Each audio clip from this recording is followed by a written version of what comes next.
వెతలు తీరును కృపలు దొరుకును సాటి లేనిది యేసుని నామం యేసునామమే మధురం మదిలో తలచిన ధన్యం యేసునామమే మధురం. ప్రభువునందు ప్రియమైన దేవుని బిడ్డలారా, ఈ దినం ఈ మాసానికి చివరి దినం, జూలై 31. ఈ 31 రోజులు ప్రసారాలు కొనసాగాయి అనంటే ప్యూర్లీ గాడ్స్ గ్రేస్, పూర్తిగా దేవుని కృప, అంతకుమించి ఏమీ లేదు. హ్యూమన్ ఎఫర్ట్ ఫెయిల్యూర్ నుండి ఈ ప్రోగ్రాం సక్సెస్ఫుల్గా 31 రోజులు నడిచింది. దేవుని గొప్ప కృప మమ్మల్ని నడిపిస్తుంది. I trust that. సహకరించిన ప్రతి ఒక్కరికి ధన్యవాదాలు. ట్రిపుల్ ఈ పాంప్లెట్ మీ ముందు పెట్టుకోండి. మీరు ఎంతమంది ఈరోజు వాక్యం వింటున్నారో నాకు తెలియదు, కానీ ఈ సందేశం విన్న ప్రతి ఒక్కరూ స్పందించాల్సిన సమయం. మనం ఏదైనా ఒక మంచి సమాజానికి చేయగలం అనంటే అది త్రూ ఎడ్యుకేషన్, నేర్పించటం ద్వారానే. అందుకే దేవుడు ఇశ్రాయేలీయులకు 12వ సంవత్సరానికల్లా పిల్లలకు ధర్మశాస్త్రం నేర్పించేమన్నాడు.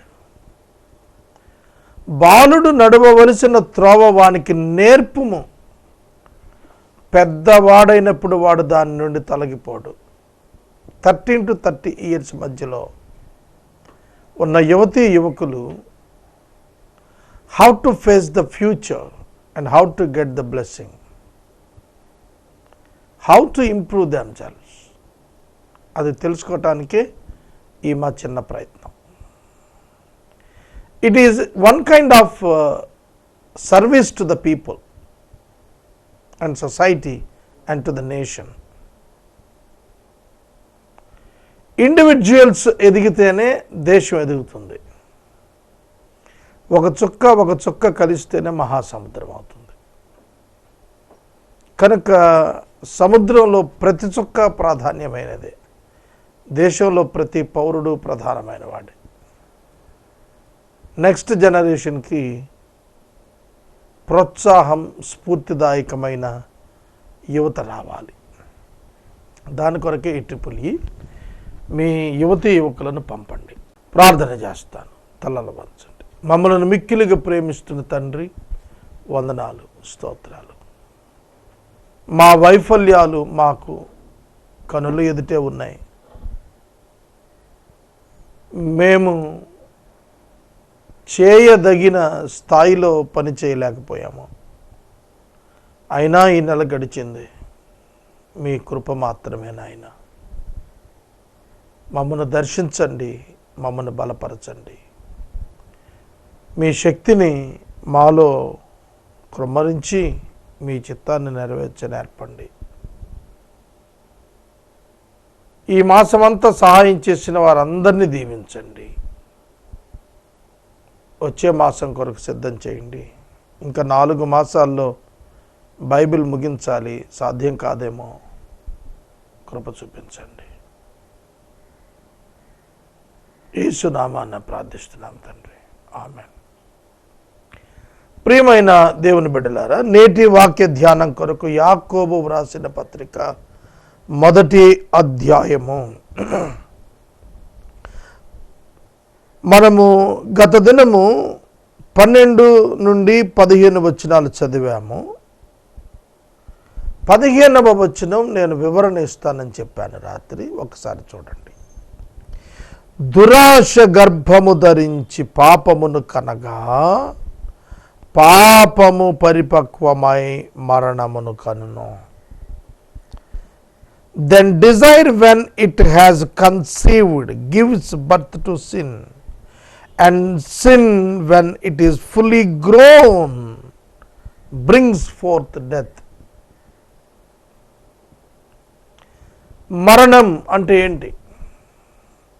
మరణం అంటే ఏంటి? 830 కోట్ల మంది ప్రజలకు మరణము అంటే అర్థము ఫిజికల్ డెత్. కానీ క్రైస్తవునికి మాత్రమే మరణము అంటే eternal death, not physical death. ఏమిటి ఇంత వ్యత్యాసం అవగాహనలో? అవును, మనుషులంతా మరణం అంటే భౌతిక మరణం, చావు అని అనుకుంటే, మరణం అనగా క్రైస్తవుడు మాత్రమే ఇటర్నల్ డెత్, దేవుని నుండి వేరై నిత్యము అగ్నిగుండములో గడుపుట. That is the death. నేను ఒక సహోదరుడు తెలుగులో సూర్యుని గురించి చేసినటువంటి ఒక వీడియో చూశాను. ఆ సూర్యుని గుర్చినటువంటి వేడిని గురించి నేను చదువుతున్నప్పుడు చాలా భయం వేసింది, చాలా భయం వేసింది.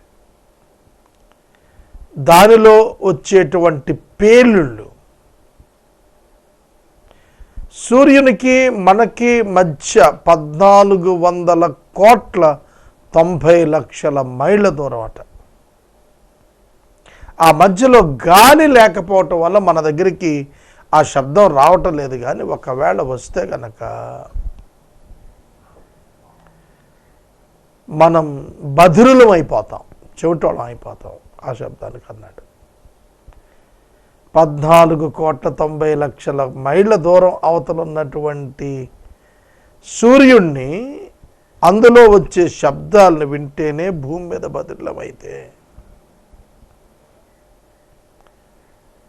అది చదివినప్పుడు నాకు చాలా భయం వేసింది. కోటి సూర్యుళ్ళ తేజస్సు కలిగిన వాడు దేవుడు. ఇంకా ఆయన ఎవరు చేరగలుగుతారు? ఏ స్టేటస్లో చేరగలుగుతాము? నెబ్యూలాలో, పాలపుంతలో ఉన్నటువంటి నక్షత్రాలు సూర్యుని కంటే కొన్ని కోట్ల రెట్ల నక్షత్రాలు ఉన్నాయి అని కనిపెట్టారు. భూమి కంటే సూర్యుడు ఎన్నో కోట్ల రెట్లు పెద్దవాడు. అటువంటప్పుడు ఆ అనంతమైనటువంటి విశ్వంలో ఉన్నటువంటి మిక్కుటమైన వేడిమి, గ్యాసెస్ బర్న్ అయిపోతే ఎంత హీట్ ప్రొడ్యూస్ అవుతుందో, అంతటి కంటే ఎక్కువ హీట్ ఉన్నటువంటిది నరకము. అందులో మనము మరణము లేని వారిగా నిత్యము జీవించబోతున్నాము. That is death. That is death. మన దృష్టిలో పాపము అంటే చాలా చిన్నది, చాలా చిన్నది. అమెరికా దేశానికి మనకి ఉన్న వ్యత్యాసం ఏంటంటే, అమెరికా దేశంలో ఒక ఎఫెన్స్, ఒక నేరం, ఒక అపరాధం చేస్తే దాని పనిష్మెంట్ చాలా సివియర్గా ఉంటుంది. నేను మీకు నిన్నే చెప్పాను, కాట్ ఇన్ ప్రావిడెన్స్ అనే ఫ్రాంక్ క్యాప్రియో అనే ఒక చీఫ్ జడ్జి ఫైన్స్ వేస్తున్నప్పుడు నేను చూశాను. నో పార్కింగ్ జోన్లో పార్క్ చేస్తే ఒక టికెట్ ఇచ్చేస్తారు, రెడ్ లైట్ ఉండగా పాస్ ఆన్ అయితే దానికి తీసుకొచ్చి రెడ్ లైట్ జంప్ ఇచ్చేస్తారు. అలాగన నేను గమనించాను, ఒక్కొక్క చోట $1,000 ఫైన్ కూడా వేస్తున్నారు. అంటే 70,000. $1,000 అంటే ఇవాళ మన రూపాయల్లో 70,000. 5 సంవత్సరాల క్రితం 10 సంవత్సరాల క్రితం ఉన్నటువంటి రికార్డు కూడా వాళ్ళు బయటికి తీసి ఫైన్ చేస్తున్నారు. ఎందుకు ట్రాఫిక్ అక్కడ సిస్టమాటిక్గా వెళ్ళింది అంటే ఫైన్స్, తద్వారా రెగ్యులేటింగ్ ది సిస్టమ్. వాళ్ళ దగ్గర ఉన్న కంప్యూటర్స్, వాళ్ళ దగ్గర ఉన్న టెక్నాలజీ, సింపుల్ స్టాఫ్, చాలా తక్కువ మంది సిబ్బందితో వాళ్ళు చాలా పెద్ద నెట్వర్క్ చేస్తున్నారు. అందుకే ఆ దేశంలో ఎప్పటికప్పుడు సిస్టమాటిక్గా ప్రజలు ఉంటున్నారు. కానీ మనం అదే ట్రాఫిక్లో మనం రెడ్ లైట్ వెలిగే ఉంటుంది, వెహికల్స్ లేవు, పాస్ అయి వెళ్ళిపోతూ ఉంటాము. Nobody cares for that. అంటే సిగ్నల్స్ యొక్క ప్రభావం చాలా తక్కువ మన మీద. ఎల్లో లైట్ వచ్చింది వెళ్ళకూడదు, గ్రీన్ లైట్ ఉన్నప్పుడే వెళ్ళాలి, గ్రీన్ లైట్ ఎల్లోకి టర్న్ అయితే వెళ్ళకూడదు, ప్రమాదం ఆగాలి, మనకి ప్రమాదం, మన వల్ల ఇంకొకటి ప్రమాదం. ఇవన్నీ ఇండియాలో కూడా మనందరికి కూడా తెలుసు, మనం కూడా చదువుకున్నాం. బాధ్యత గల పౌరులమే, ఓట్లు వేస్తున్న వాళ్ళమే, కానీ చేయట్లే. రోడ్ ఆక్యుపేషన్స్ మీరు చూస్తే అసలు 100 అడుగుల రోడ్డు ఉంటే అందులో 30 అడుగులు ఉపయోగపడితే గొప్ప. అంటే ఇది ఓవర్ పాపులేటెడ్ కంట్రీ అని, మనకి స్థలం తక్కువని కొన్ని మనం చెప్పుకుంటాం. కానీ మనం ఎఫెన్స్ని చూసేటువంటి విధానం చాలా మైన్యూట్ దృష్టితో చూస్తాము. ఇది పెద్ద ఏముందిలేండి అన్నట్టు. పాపము విషయంలోకి వచ్చేటప్పటికీ మానవుని చూపు, పాపము విషయాన దేవుని యొక్క చూపు భిన్నమైంది. గుర్తుపెట్టుకోండి. ఆదాము చేసిన పాపము ఏమిటి అని ఒకవేళ మిమ్మల్ని ఒక ప్రశ్న అడిగితే మీరు ఏముందండి, ఒక పండును దేవుడు తినద్దు అన్నాడు, ఆ పండును ఆదాము తిన్నాడు, ఇక అంతకు మించి ఏమిటి? ఒక నరహత్య చేశాడా, ఒక వ్యభిచారం చేశాడా, ఒక దొంగతనం చేశాడా? ఏం చేశాడు ఆదాము? వేరే వాడి దాన్ని లాక్కున్నాడా? When we compare the sin of Adam with the sins or 10 commandments, it's very small in our sight. One time, one single obedience to one commandment leads a man to death. That is the God's righteousness and His justice. దేవుడు పాపముగా దేనిని ఇచ్చాడంటే one rebellion, one disobedience. అర్థమవుతోందా మీకు? That is the standard of God. మనం అయితే అట్లా కాదు, మనం అన్ని అతిక్రమాలే. మీరు వాక్యానికి చేరువగా వెళ్ళే కొద్దీ మీరు అతిక్రమాలుగా వేటిని చూడటం నేర్చుకుంటారో తెలుసా? ఒక్క మాటలో చెప్తాను వినండి.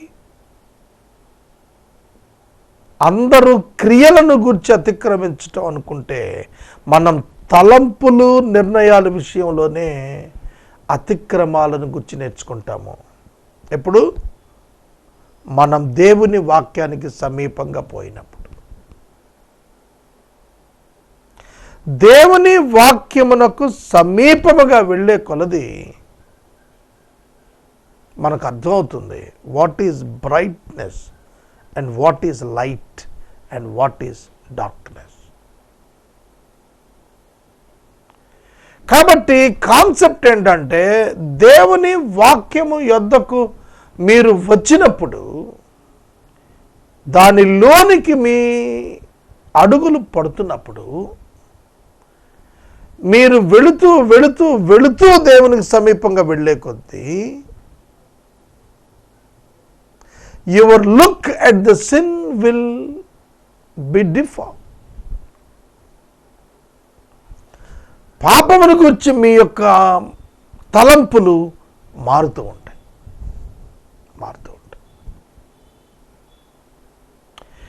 మీకు ఇంకో విషయం కూడా చెప్తాను నేను.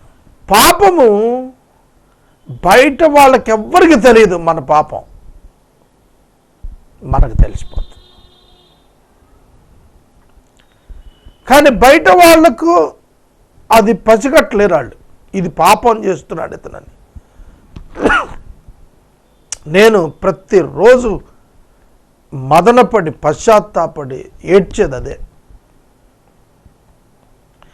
ఈ పాపం సాగర్ గారు పాపం చేశాడు అంటానికి మీకేం తెలీదు. ఎందుకంటే నేను నరహత్య చేయటం లేదు, దొంగతనం చేయటం లేదు, వ్యభిచారం చేయటం లేదు, ఎవరిది లాక్కోవటం లేదు, దూషించటం లేదు, ఏమి లేదు. ప్రార్థన చేస్తున్నాను, బైబిల్ చదువుతున్నాను, వాక్యం చెబుతున్నాను, మంచి పనులు చేస్తున్నాను. You all are looking at the time, looking at my heart's bad condition. ఒక చిన్న ఆలోచన, ఒక చిన్న తలంపు, it troubles me a lot. Are, how can I think like this? How can I take such kind of decisions? Why I am doing this? I am not called for this. I am not called for this. అయ్యో నేనేంటి ఇట్లా అయిపోతున్నాను. కాబట్టి అంతరంగంలో పాపమును గూర్చినటువంటి భావన భిన్నంగా ఎప్పుడు వస్తుందంటే నీవు దేవునికి సమీపంగా వచ్చినప్పుడు. You can see the sin with the eye of God. In the purview of God, you can observe it. దేవుని యొక్క పరిజ్ఞానంలో, ఆయన యొక్క ఉద్దేశాల్లో పాపమును ఆయన ఎంతగా ద్వేషిస్తాడో మనకు అర్థమైనప్పుడు మనం ఎంత అయోగ్యమో మనకు అర్థమైపోతుంది. పౌలు మారు మనసు పొందిన తర్వాత అయ్యో నేనంత దౌర్భాగ్యుడిని అన్నాడు. ఎందుకని? పొందబట్టే. మారు మనసు పొందబట్టే అంటున్నాడు అయ్యో నేనెంత దౌర్భాగ్యుణ్ణి, నేను మరణానికి తగినవాణ్ణి అంటున్నాడు. మారు మనసు పొందకముందు నేను భక్తుణ్ణి అనుకున్నాడు. మారు మనసు పొందకముందు నేను పరమభక్తుణ్ణి, దేవుడికి మేలు చేస్తున్నాను, దేవుడి దగ్గర రివార్డు కొట్టేస్తాను అని అనుకున్నాడు తన పనుల చేత. కానీ మారు మనసు పొందిన తర్వాత అయ్యో నేనెంత దౌర్భాగ్యుణ్ణి, నేను అస్సలు కష్టపడలేదు అన్నాడు. 3.5 మిషనరీ ప్రయాణాల తర్వాత ఆయన కృపణలో కష్టపడింది తప్ప I am dead, I am nothing, I am zero. What is the difference? He gone near to the lord and the perfection. And the perfection. Love over the law. ప్రియమైన దేవుని బిడ్డలారా, పాపము అనగా దేవుని తిరస్కరించుట. ఇప్పుడు చెప్పండి, సోకాల్డ్ భక్తులందరూ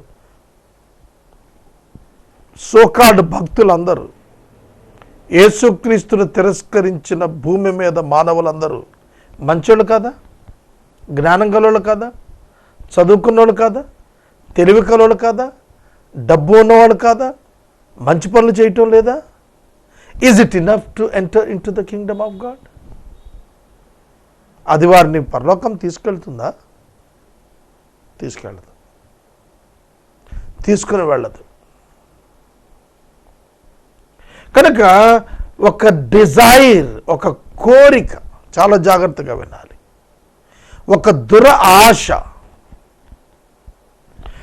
దురాశ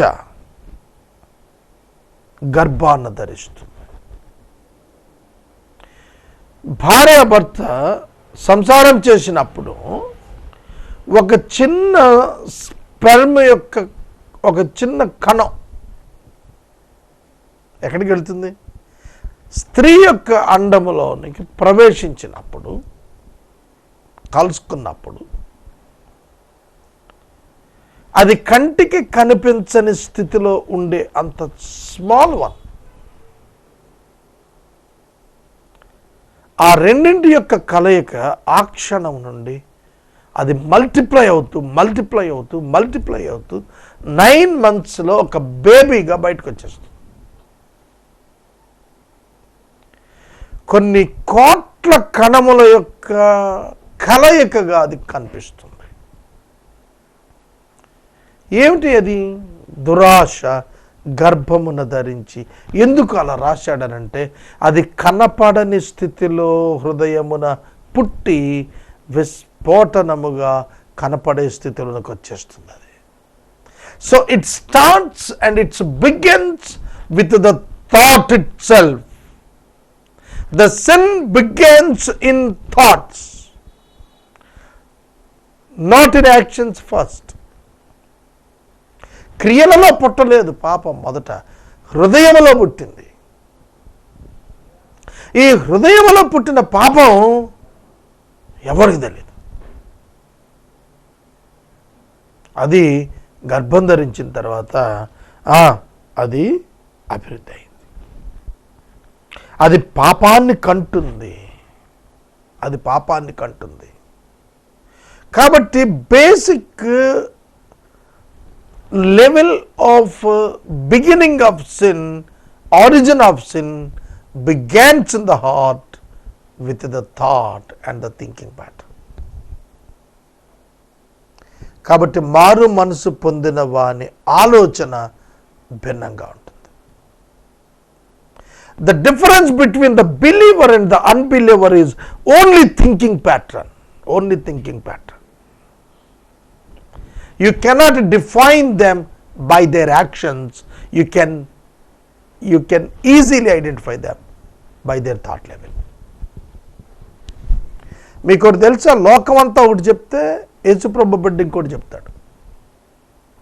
అది పెద్ద ప్రాబ్లం. ఇజ్రాయేలు చరిత్రలో యెహోవా యొక్క ప్రవక్త మిగిలిన ప్రవక్తలకు ఎప్పుడు కాంట్రాడిక్టరీ స్టేట్మెంట్స్ ఇచ్చారు. మికాయా కానీ, ఇర్మియా గ్రంథాలు మీరు చూస్తే లోకమంతా కూడా పాజిటివ్గా మాట్లాడితే ప్రభువు బిడ్డ నెగిటివ్గా మాట్లాడతాడు. లోకమంతా నెగిటివ్గా మాట్లాడితే ప్రభువు బిడ్డ పాజిటివ్గా మాట్లాడతాడు. ఇదండి అసలు. ఇది ఎవరు గుర్తిస్తున్నారు ఇవాళ? ఎవరు దీన్ని బోధిస్తున్నారు సంఘాల్లో? లోకం అంటుంది ధనంతో సమస్తం సాధ్యం. దేవుని బిడ్డ అంటాడు అసలు ధనం అవసరం లేదంటాడు. Man can live by the word of God, not by bread alone. మనుషుడు ఆహారము చేత బతుకుతాడని మనుషులందరూ అంటారు. దేవుని వాక్యము వినుట వలన బతుకుతాడని విశ్వాసి మాత్రమే అంటాడు. అది లోకానికి అర్థం కాదు. ఏంటండి ఇలా మాట్లాడుతున్నారు?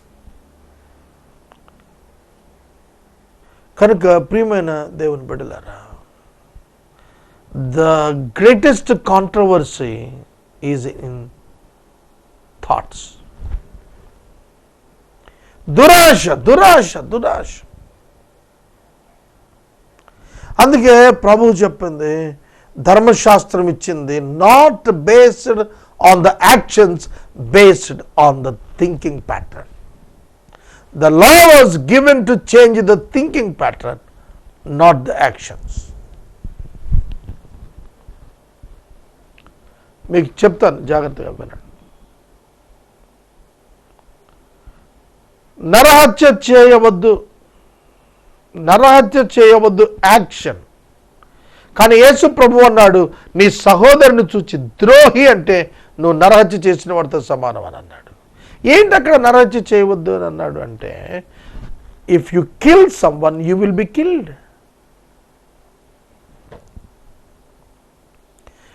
If you kill someone you will be killed.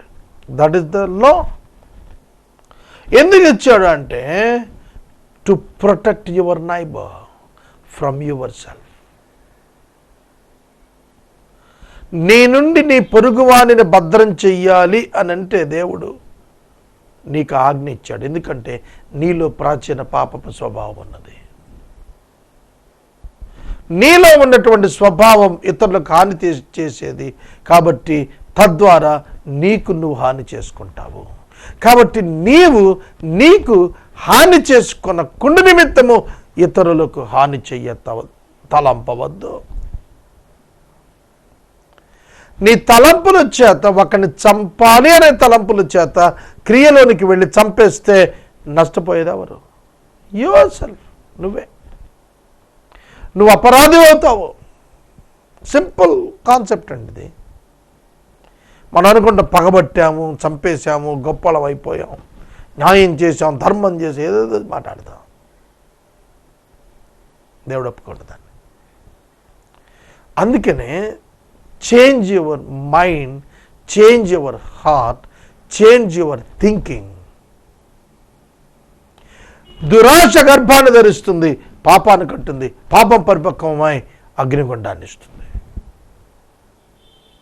If you continue in the sin, God will send you to the hell fire. కోట్ల కంటే అత్యధికమైనటువంటి వేడిమి కలిగిన అగ్నిగుండంలో నీవు సమయం అనేది తొలగించబడిన కాలాన ఇటర్నల్ లైఫ్లో నువ్వు అక్కడ ఉండబోతున్నావు. ఎందుకంటే నువ్వు చూచేది, నీ దృష్టి పాపము పట్ల భిన్నంగా ఉంది. కానీ దేవుని దృష్టి అలా లేదు. వెర్రితనంగా ఉంటుంది కొన్నిసార్లు మాట్లాడితే, ఇప్పటి ప్రసంగం లాగానే. సాగర్ గారు ఏం చెప్పాడండి? వెర్రోడు ఎట్లా బతుకుతాం భూమి మీద? నో, బతకగలం భూమి మీద, దేవునితో సాధ్యం అది. అందుకే హెబ్రీ 11-12 అధ్యాయాలు మనకు ఉదాహరణగా ఇవ్వబడ్డాయి. గుర్తించండి, దురాశ గర్భాన్ని ధరించి పాపాన్ని కంటుంది, పాపం పరిపక్వమై మరణాన్ని కంటుంది. Be careful about your deceitful thoughts. ప్రార్థన చేస్తాం. మమ్మల్ని మిక్కిలిగా ప్రేమిస్తున్న తండ్రి, వందనాలు, స్తోత్రాలు. వాక్యమైన బిడ్డలను దీవించము. దేవా, నన్ను క్షమించము. నా వలె ఎవరు హృదయపూర్వకంగా దేవా నన్ను క్షమించమన్నారు, వారిని క్షమించు. నీ రక్తంలో నన్ను కడుగుము. నేను యోగ్యుడిని కాను. నా పాపము ఎల్లప్పుడూ నా కనుల ఎదుటే ఉన్నది. నన్ను పవిత్రపరచుము. యేసునామాన్ని అడుగుచున్నాం తండ్రి, ఆమేన్. తండ్రి అయిన దేవుని ప్రేమ, కుమారుడైన యేసయ్య కృప, పరిశుద్ధాత్మ దేవుని యొక్క అన్యోన్య సహవాసం సదాకాలం మనందరికీ తోడైనగాక. ఆమేన్.